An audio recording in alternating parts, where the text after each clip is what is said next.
Welcome to the Nick Blevins Family Ministry Podcast. Our goal is to help you maximize your church's potential.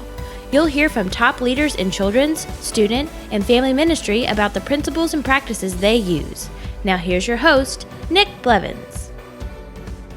What's up, everybody? Welcome to episode 210 of the podcast. I'm Nick. I'm your host, and I loved having this conversation that I had in this episode with Jamey Dickens.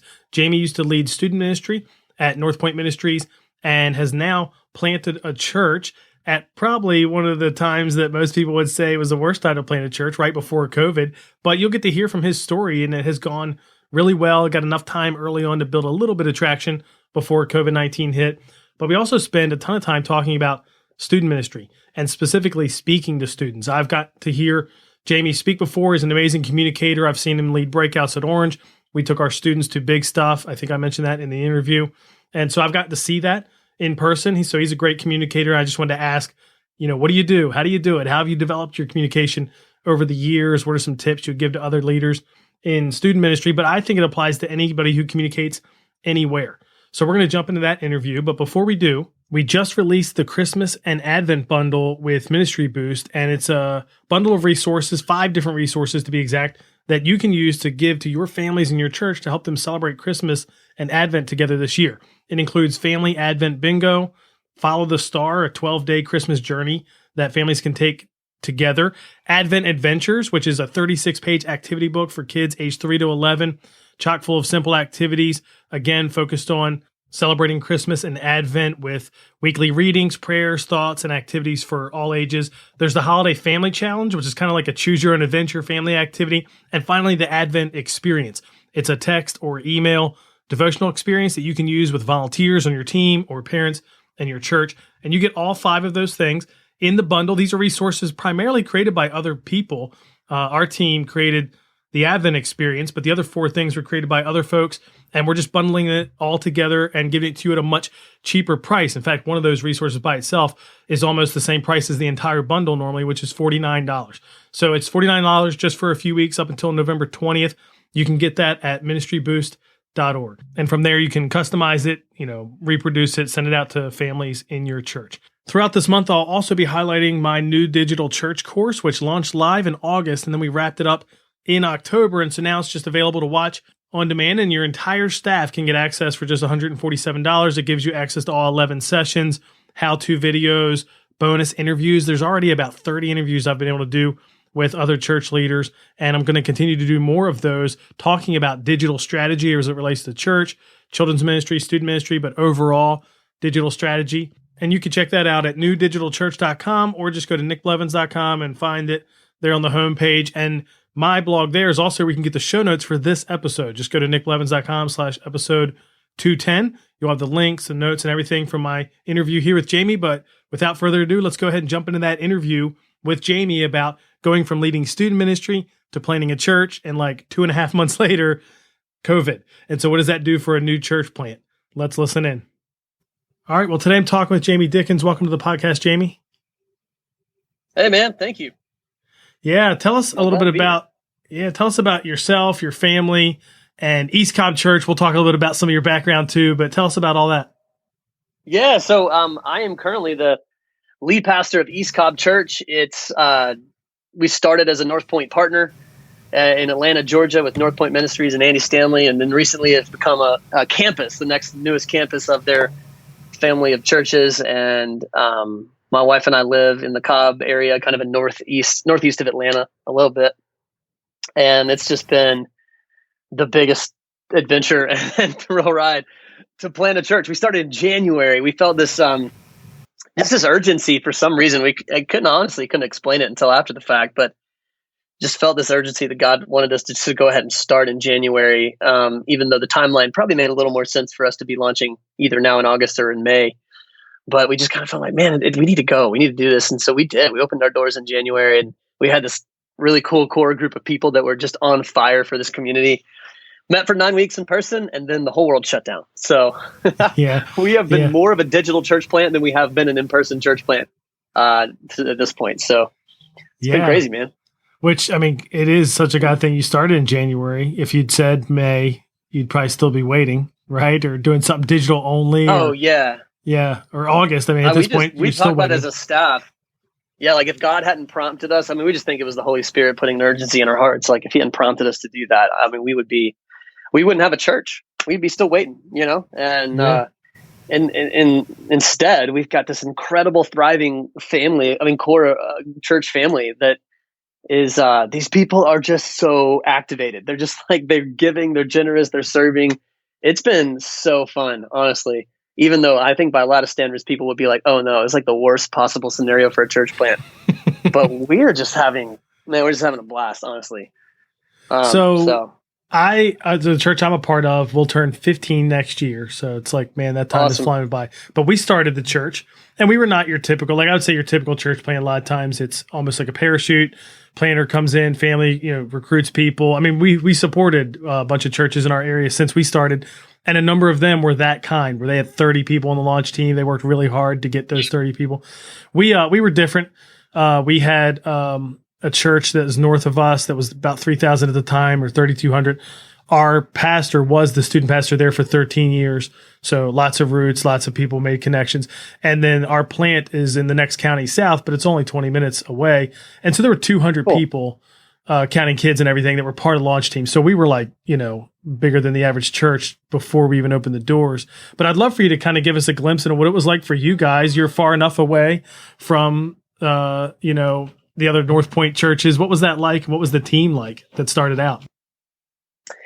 Yeah, so we started with, I was the first full-time employee of the church, and then we began to add pieces on, and it really felt like a complete startup, and because it was. We started with nothing, and what we had some really amazing assets, and our assets are really in our people. This was an organic movement for 6 years before I even became a part of it. It was for 6 years, this organic gathering of people that wanted to serve their community and pray and study the Bible together. And they had this crazy dream that, like, we want a church like North Point to plant in this area because we think it could really reach a lot of people that don't know Jesus. And but it took 6 years for anything to happen with it. So these people just were around and persevering. So by the time that North Point kind of leaned in and was interested in making a partnership, and then I kind of came into the scene. By that time, I mean, there was this established core of people that had been battle tested, and it wasn't just a fad to them. They were like rearing to go, and their generosity was incredible. Their like just volunteerism. I mean, it doesn't matter what you ask; these people show up and do it. And so there was a lot of hard work that I didn't even do. I mean, got people like Katie Peters and her husband Josh, and the Pinkhams and the Rangers. I mean, I could go on and on about naming these couples. That these guys laid this groundwork and had been praying and like sowing into this vision.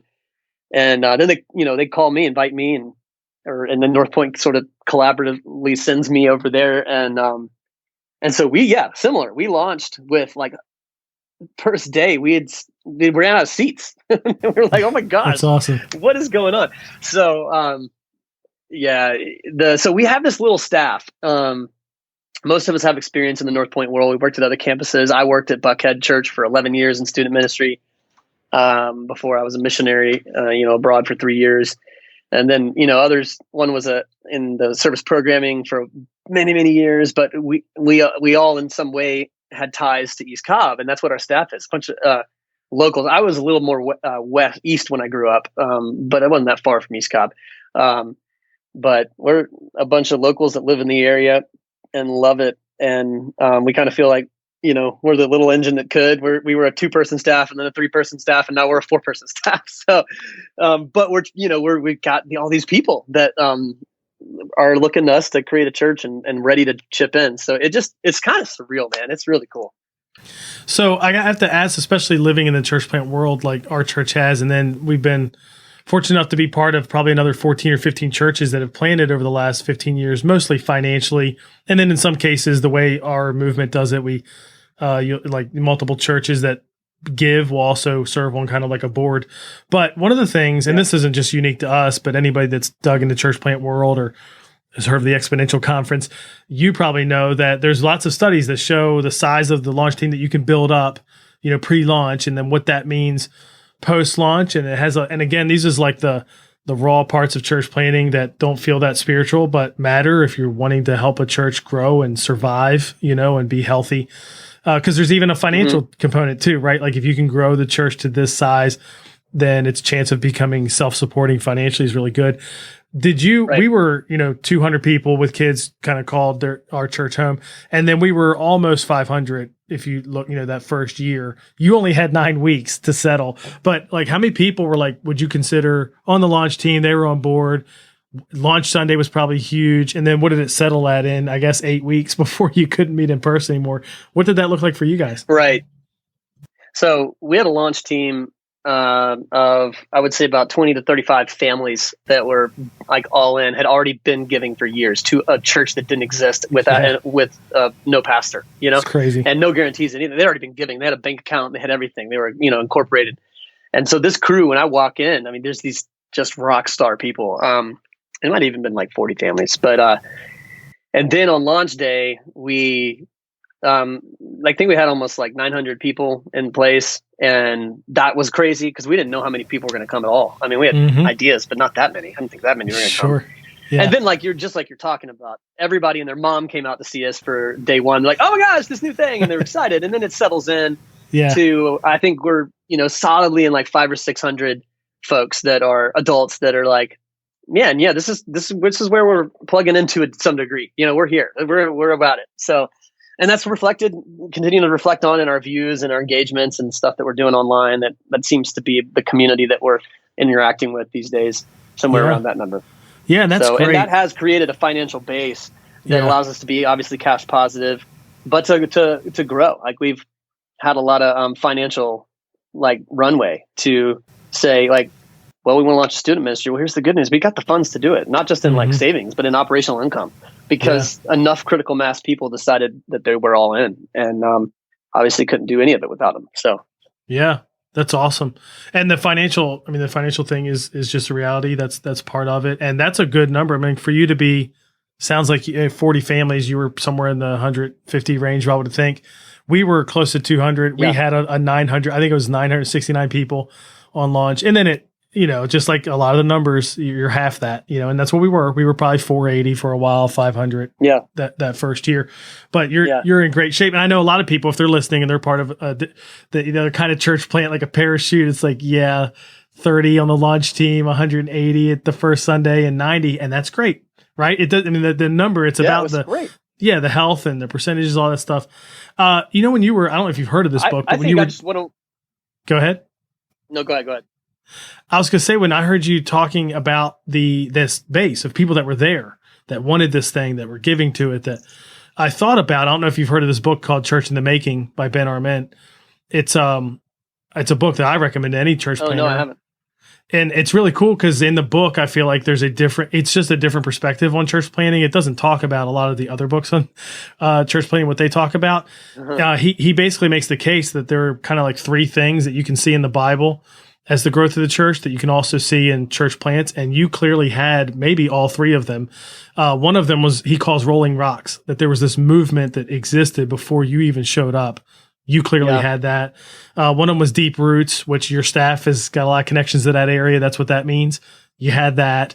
And then fertile soil, that like the area is spiritually just ready, for a church, and you might have that too. So, I mean, to get 1 is great. To get 3 is really good. Sounds like you might have gotten 3 That's good. I need to check that book out. That sounds really good. That sounds like written for me.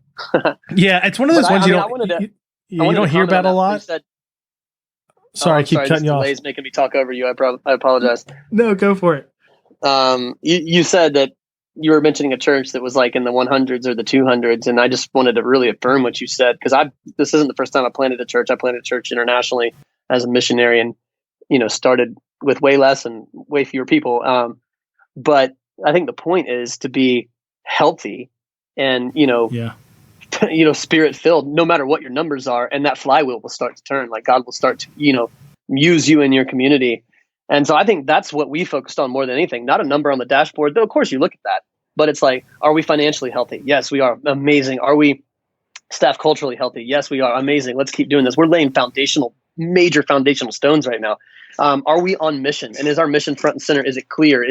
Does Does everybody know why we're here, what we're about, and why it has to happen now? And do they feel a sense of urgency? Great. I mean, whether there's 800 of those or 300 of those, I mean, putting these foundational, like, do we have our core values in place? All those kinds of things. That's, I think, how you had a successful church planting year. And you trust God with the results. It's the whole planting and watering thing, but God makes it grow. Like, I think that's super important to keep in mind the whole time. Yeah, absolutely. And I have to ask, you mentioned that, you're going to become a campus of North Point, and, you obviously you had, even in 9 weeks, you had a great core team. They'd already existed. You'd grown something. There was momentum. There was health, a foundation. And we're living at a time, there's even before this year, a few years ago, there were a lot of churches that were multi-site, and they weren't doing multi-site anymore. They were becoming independent churches. And so here you are, independent church, quick, grows healthy, and then is going to merge. Tell us a little bit about like the reasons behind that. I mean, North Point, I love North Point. The network is great. So I'm sure some of that wasn't a hard decision, but what was that decision like, deciding to be part of that family as opposed to just staying independent? Yeah. I mean, of course there's things to consider and factors to weigh.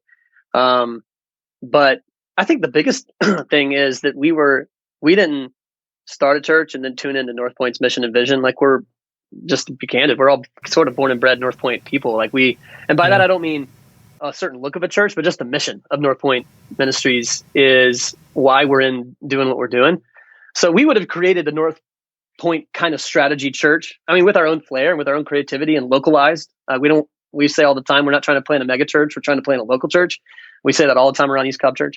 But at the same time, from mission and vision and values and stuff, that's just sort of who we are. And here we are within 20 minutes driving time of North Point Community Church. So it was a no-brainer that we wanted to be partnering in the strategy. That's what a partner is. They're not financially enmeshed or any other way. It's just, we're doing the same strategy. And so that was a no-brainer.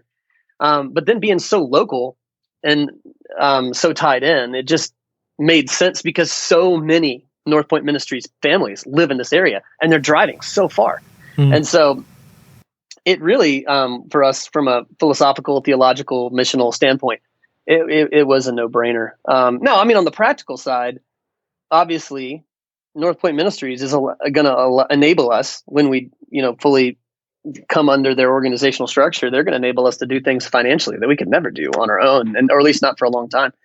And so that is, of course, one result of it. Getting to link arms with the staff of all 6 campuses, these incredible people who are doing great work, to learn from, watch from, share resources.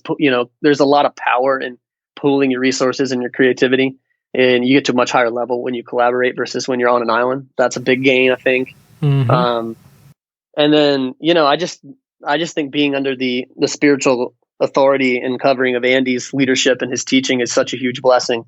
It's changed our city, and his leadership's changed my life. And so I think that's a thrill to be formally in that, for us. And so, I guess the last thing I would say is just, the North Point Ministries, it's like a movement across the whole city. And that's pretty cool to be a part of, to be, a representative of a greater movement. I think brings even more opportunity and open doors in our local community, because we're a part of something that's really impacting the entire city with its 7 locations.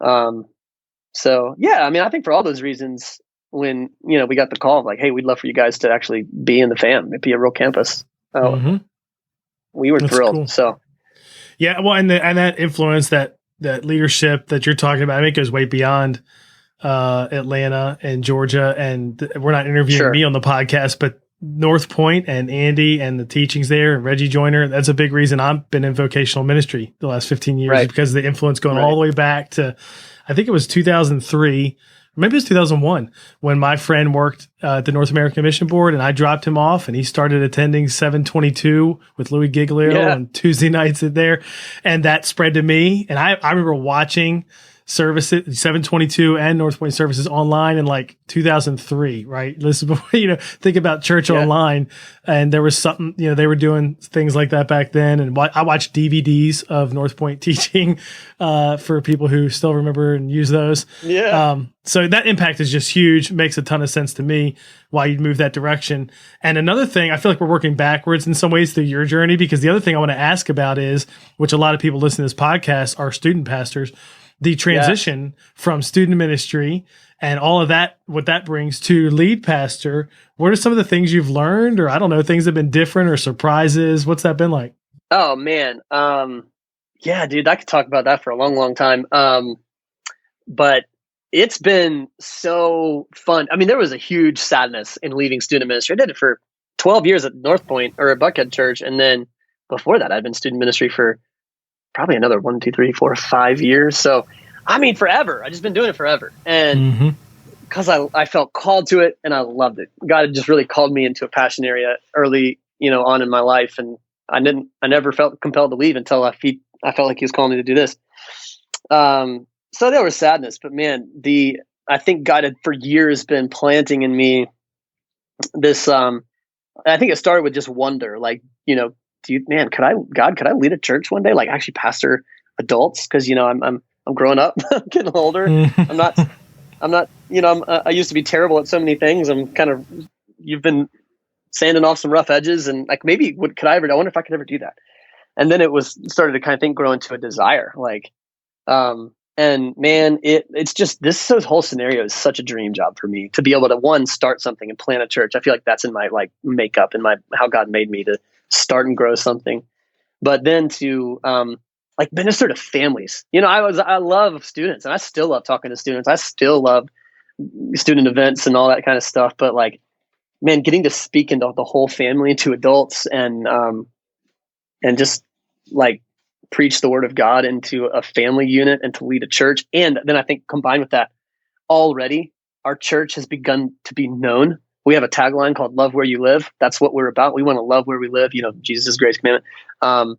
But that's what we say that to the community and out facing all the time. We start getting like calls from people that we don't even know. They're like, "Hey, we heard that you guys are like, you help people in the community. Can you help us?" Organizations, schools, individuals, and to be a part of a body and actually have the opportunity to serve as a, like a point leader for a body in a local area that's making waves. Like, oh my goodness, it's awesome. And so there's so much of what I learned in student ministry that is transferred over, but it just has been morphed into a little bit bigger arena. It's the whole body of Christ, not just the students. And then obviously, you're talking to adults and you're not talking to students. You're not, there's no poop jokes anymore. That's too bad. But sad day. But, man, I think student ministry was such a fertile ground for me where God prepared me for what was next. I could not do what I'm doing now if God hadn't taught me so many things that I really needed to learn through all those years of student ministry. And, so I'm taking so much with me from those years, and really just trying to take them to the next level. But it's been real cool. I'll tell you this, it's been cool to come full circle.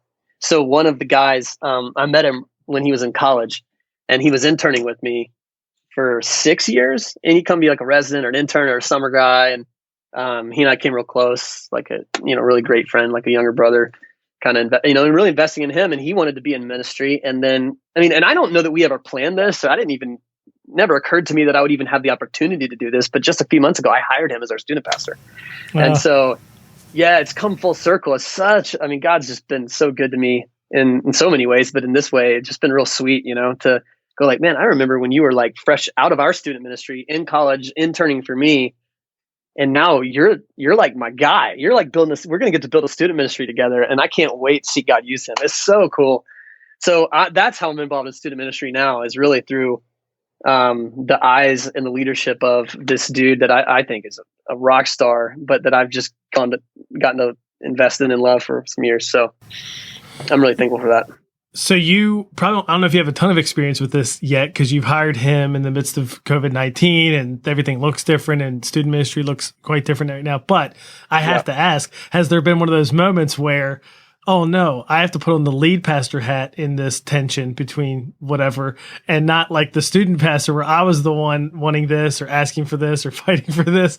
Now I'm the lead. Like, have you had to see it differently, or do you feel like, no, this is great, I'm the lead pastor, now I can give them what I always wanted? You know what I mean? Yeah, I think it's mostly great. It's mostly so I think it's just so energizing to me to be able to like operate in the kind of like the big picture realm. Like, hey, we're a body, we're a family, we're a movement, and that's my job, is to steward that. And I got a children's director and I got a student director, and then we have like an adult groups, kind of like spiritual formation person, and then a production. So yeah, I guess we have 5 now. Now I think I just related 5 people. So but getting to realize that my job is not to do your job anymore. When I was a student pastor, you're like all in the production, you're like all into the groups, you're all into all the pieces. But being the student guy is not my job. My job is to empower that guy. And my job, this children's ministry, is certainly not my job. My job is to empower and like breathe life into her and support. Like, hey, what do you need? What do you need from me? How can our team surround you? And I love that. Like, it's kind of a new thing for me, but I'm loving it. Yeah, well, and they probably do too. I mean, my pastor was a student pastor, and there just is something to somebody that's been down that same road. So there's a lot of things you see and value the same because they remember what it was like and they know what it's like. And then, like in your case, you have 4 kids. You got young kids. Like, you see the value as a parent, as a pastor, as a former student pastor, but there are tensions. There are realities that I'm sure you've experienced already, where now as the lead pastor, it's a different burden, it's a different weight. There are more pieces, that you are responsible for, and student ministry is one of them.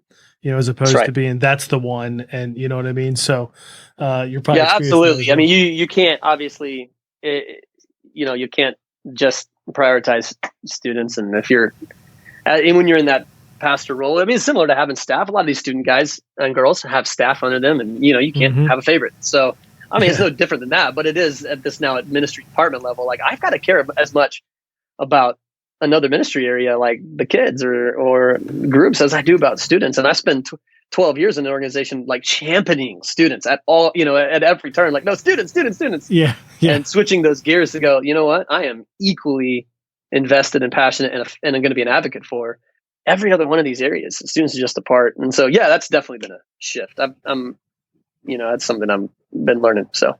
Yeah. Well, one thing I definitely wanted to ask you about and have a little conversation about is teaching students. You were super gifted as a teacher. I think I was telling you that I got to go with our students to Big Stuff 4 years ago and you and Stuart Hall were there the week that we brought our students. And I'd always known of Big Stuff and, friends with different people that have been a part of that, but had never been. And so I'm like, I'm going. Like, it's one of those things where I get to just make the decision, that I get to go. And I was going as much for me as for them. And it was great. And I know I've seen you share breakouts at Orange and things like that, but teaching students for student ministry leaders, teaching students, I mean, is one of the top things on the list that they want to do well, they want to get better at. And so I guess I'll just open the floor to say, what have you learned? What has helped you connect and teach students well over the years? Yeah, man. I've spent a lot of time speaking to students. I feel like almost every week of my life for 12 years I've been doing it. So you do anything for that amount of time, you'll be at least decent at it. So just by sheer repetition, honestly, if you had to boil it down to one thing, if you want to be an effective student communicator, you have to communicate to students and you have to do it regularly and you have to get reps and you have to be committed to it and work your butt off on the front end and evaluate on the back end and do that over and over and over and over and over again. And then you will grow. You cannot be a casual speaker to students and become great at it. Just like you can't be a casual anything and become great at it. And so, be a student of your craft and be really dedicated to it. There really is no replacement for that, for the hard work of preparation and execution and evaluation. There isn't a shortcut. There's no book to read or module to take that's going to get you there. But if you're not having that first piece of really, really going for it. Some of the practical stuff that's really helped me and through my experience, I've seen some other people that really makes sense to them is, one, be ruthless about having a straight line with your content. I mean, whether you're writing or subscribing, and Rethink, if you subscribe to them, they do a great job writing this way. North Point Ministries creates content this way. But when you give a student talk, you want to be ruthless about creating a straight line from where students are when they walk in the room to where it is that you want them to go. And by straight line, I just simply mean that what you start with connects inevitably and clearly to what you say next, which then inevitably lands in the verse that you're talking about, which so clearly then goes to the point that you're making. When you watch a movie that meanders and that doesn't have a straight line from one plot thing to the next, you lose interest instantly. Same with YouTube videos. And students are all about attention spans. I mean, they have attention spans of like a puppy dog, and it's a YouTube generation. So, man, we've got to be ruthless about eliminating the things that we have to say, anything that isn't in the straight line, again, from where they are when they walk in the room to where you want them to get. And talks that have a very masterfully crafted straight line, they just seem so clear. And students walk away going like, I know what he talked about. I understand it, and I know what I'm supposed to do. I think another big principle is the question of, do you need more engine or do you need more brakes? I've asked myself this so much early on in my speaking, journey. And this is often the piece of advice that I pass off if someone's like in, the elevator, like, hey, what's one thing about communicating? I'll often just say this one because it's so quickly apparent what you need to do. Do you need more engine or do you need more brakes? Probably your personality lends you to one of those. That either you're the speaker that you need to find the time to push the gas pedal and get excited, like talk like you care, like eternity freaking hangs in the balance, and I'm going to make sure you can hear it in my voice and see it on my face. And you need to plan those moments in your talk and like circle them on the page. And when you're up on stage, go, hey, this is my moment. I got to put my pastor hat on, or my preacher voice on, and let's go for this truth, Or you're the person that needs breaks. I'm a breaks guy. I need breaks. I just get excited about everything. Then I talk like, fast and excited. The problem is if I just am excited all the time, it's exhausting to people, and they don't even know what's important because everything sounds like I think it's important. And so, man, planning in those moments to slow down, or even I always have a stool on stage so I can sit down and chill out. Like, this is not a moment to be like, have the blood vessel popping on my head. I just need to be chill. Like, chill out, bro. Like, just be calm. And what you end up doing, this is a compliment to the straight line. You want to have a straight line in your content, but you want to have a roller coaster of emotion and intensity. You put those two together and you're really getting into an artful sermon, because you want people to feel like you took them on not only a straight line journey of thought, but along the way you were on a roller coaster of emotion, meaning high, low, loud, soft, intense, not funny, all that thing, all those things. And the more that you can explore that part of a talk, the more engaging you're going to be. And at the end of the day, that's what you want. You want to engage students to the point that they listen and you get their eyes off of their phone and onto your face. Like, that's, the whole point here. So I think, those are two really big, just basic practical things that help engage students. And now it's only become more important with COVID, because we're digital. And when you're in the digital realm, go watch YouTube and see what young people watch, see how long it is, see how quick the transitions are, see how varied it is, see how succinct it has to be to hold their attention. And that's what I'm talking about. Straight line and an emotional journey. Like we're filming our middle school talks right now, or just the other day, with my student pastor. And he and I are really just making them in the image of YouTube vlogs. They do real quick cuts. You never stay on the talking head longer than like 5 seconds. It's going to something else. And because young people don't pay attention if you're static and all that. So, I mean, working on your craft in those two ways, I think, is a big deal. Do you feel like, and that's one example right there, the cuts and the speed of that. Do you feel like there's anything you've noticed or changed over the 12 years in your speaking to students? And not just because you grew, but it's different context-wise. You're like, that was great 10 years ago, but now I don't do that anymore. I do this. Yeah, I mean, I think humor evolves always. I think examples evolve constantly. I'm a big proponent of like, I'll say a truth and then I'll like give a bunch of examples or illustrate it a bunch, like maybe you're this, maybe you're thinking about this. I've evolved that through the years. I think I really had to learn the first two things I just talked about, and find my version of it and be me instead of trying to be somebody else. You're going to be you could be, with hard work and the Holy Spirit, you could be an amazing version of yourself, but you're going to be a poor copy of somebody else. So, I think I started early on being like, and it was good and well-intentioned, and everybody kind of starts here like, I want to be like Andy. I want to be like Louis Giglio. I want to be like Stuart Hall. And that's great to start learning from those people. But at some point, it's, dude, God didn't make you Stuart Hall. Who are you? Speak from you. Be you excited, not him excited. Talk about the Bible the way you talk about it, not the way he would. I mean, you can learn from him, but you got to be you. You're going to be a great version of yourself, but just a poor copy of somebody else. So, all that, I had to find myself and find my voice, and really, and I think when I did, and one of my mentors and my former boss for all these years, Kevin Ragsdale, he really through the years challenged me in that of like, hey, find who you are, because who you are is great. Who you are is fantastic. You don't have to be somebody else. You got all the talent you need from the Lord to do this. So just find you, and you're on this journey. It's fine. It's okay, but you got to find. And the more I did, the better I got, and the more real I was. And that's, as everybody knows, the number one thing to students is authenticity, being real. Mm-hmm. When they think you're faking and you're posturing or posing, they tune you out. So I think if I could say how I've changed through the years, that would probably be the biggest journey that I've been on, is just discovering me and how God uniquely created me to speak. Last thing I want to ask you about is, you mentioned earlier when you were talking about the reps and just trying it and working on it and getting better and putting in the work and the debrief, like you mentioned that. And I feel like that's probably not enough of a focus for most people. So what does that look like? The review and how you get better from learning how you just did it or listening to it, watching it. Like, what does that look like for you? Yeah. I mean, first and foremost is just listening to it or watching it, specifically watching it, because you'll see it. It sucks watching yourself. It really stinks. But I think even just that habit of doing it, you will notice the little things, whether it's, why am I doing that with my hands? Or, dude, calm down. Like, what, or how, why are you so excited all the time? Or you'll start to notice a pattern in some of your talks. Like, you know what, when I get to this part of my talk, I'm often not clear enough. Like I wasn't clear enough on the application. Well, it seems to consistently do that. I need to work more on my application. I mean, just that basic habit. But, and then you supplement that with asking for feedback, but you got to be careful about that, because there are the people that'll tell you you're great, even when you were terrible.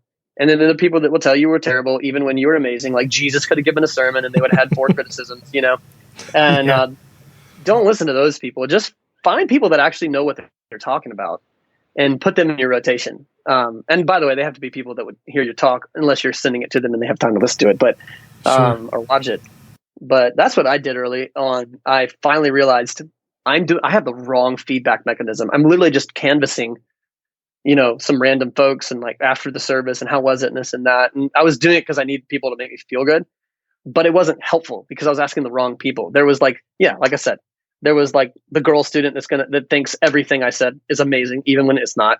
And then there was that leader that always had a theological problem with everything, even when there was no problem. And it was like, okay, those people, you can take their feedback, honor them, but I'm not listening to them.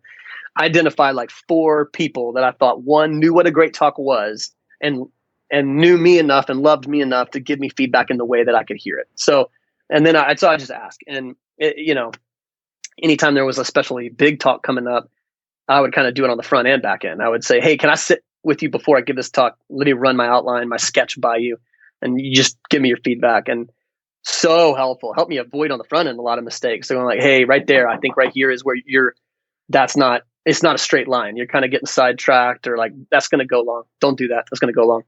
One of my struggles was going long. I'm like, hey, I know you struggle going like, that's going to make you go long. Cut that. Oh, thank you.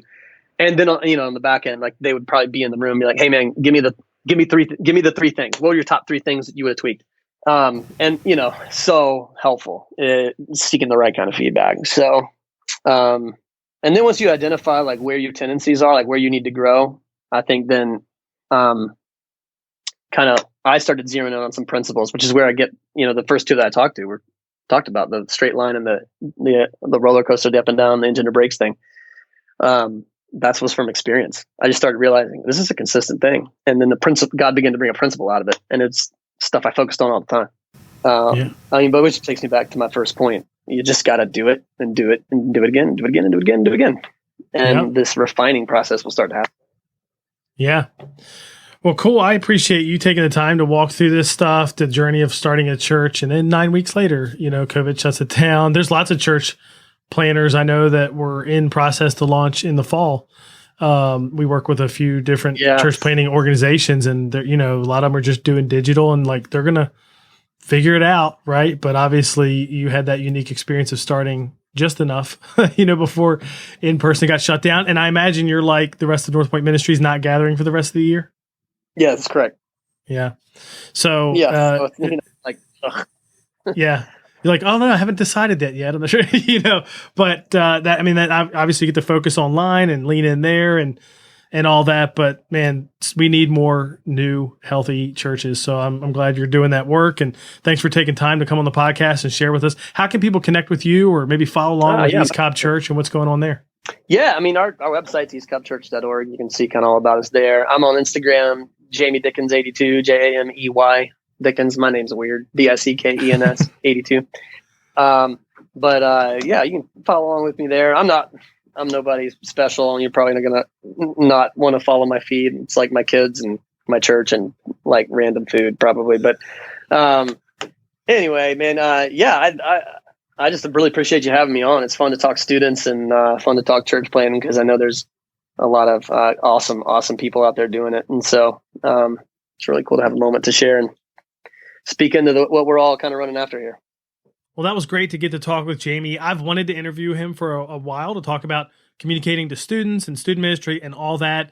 Didn't know, of course, that he was going to be planning a church, and will have, by the time we actually get to do the interview, planted a church, then had to deal with that in the midst of COVID. So we got to talk about some different things, but I hope you learned from it. I certainly learned a ton from there. Some of the action items I thought about were, one, in regards to communicating to students, self-scout your own communication. Like watch it, listen to it, figure out, what's throwaway stuff that you could stop doing. Where do you need to ramp this up here? How could you say that differently? And all of us have those tendencies. You probably hear mine on this podcast, where we could change things up and make things a little bit better. And it's really hard to do. But I think self-scouting your own communication. And again, you might not preach, you might even teach in some setting like that, but you might communicate to volunteers. You might send out a video message here or there. I think all of that could be and should be evaluated with the idea of like, how do we make this better? Another action step would be to come up with a plan to change your flow. So if you're like, like he talked about, somebody who's always ramped up and energetic, how do you dial that down? Maybe if you're always more dialed down and kind of, I don't know, monotone might not be the thing. I think of Bueller. But that is something I deal with. I'm not naturally a dynamic communicator. I don't know if dynamic's the right word, but changing pitch and tone and all those kind of things, I don't do that normally, just naturally, right? So I had to create a plan when I would write a long message. I still do this, where I will make highlights in certain colors of like, okay, here I want to get ramped up and energetic, and here's where I need to slow down and be a little more intentional. Because the other thing I do is I talk fast, which you probably get from this podcast. The third action step I think about related to him leading a church plant in the midst of COVID-19, and that's to invest in who is there. I mean, if you're like me, if you're like a lot of leaders I talk to, there's people who were attending your church and you're not sure where they are anymore. There's volunteers who they're checked out. They're not serving anymore, even if you have an opportunity for them, or you don't know where they are. And I think we should continue to reach out to people and make connections and have pastoral phone calls and text people and things like that. But don't forget to invest in who is there. And maybe it's just do something this week to thank them, to appreciate them, to encourage them. I think that's something that we could do, an action step I thought of coming out of that interview. You can get all the links and notes at nickblevins.com/episode 210. Don't forget to check out the Christmas and Advent bundle at ministryboost.org and the New Digital Church course at newdigitalchurch.com. That's all I have for you this week. Next week, we're going to have Andre Jones on the podcast, a good friend of mine who is just doing an amazing job. He's been on before. We talked about how they have one full-time staff person for every 400 kids. So if you ever think you're short on staff, talk to Andre. But he's just been crushing it as a leader, with leading in the midst of COVID and then online and in person, and staffing for that and volunteers for that. So you get to hear him talk about their plan and what they've done to lead in both of these realities, online and in person, and do that well. So don't miss that. Make sure you subscribe so you never miss an episode, and I'll catch you next week on the Family Ministry Podcast. Thanks for listening to the Nick Blevins Family Ministry Podcast. We hope this helps you maximize your church's potential. We would love to hear stories of how you apply what you've learned. You can do that by leaving a comment on iTunes or in the show notes at nickblevins.com.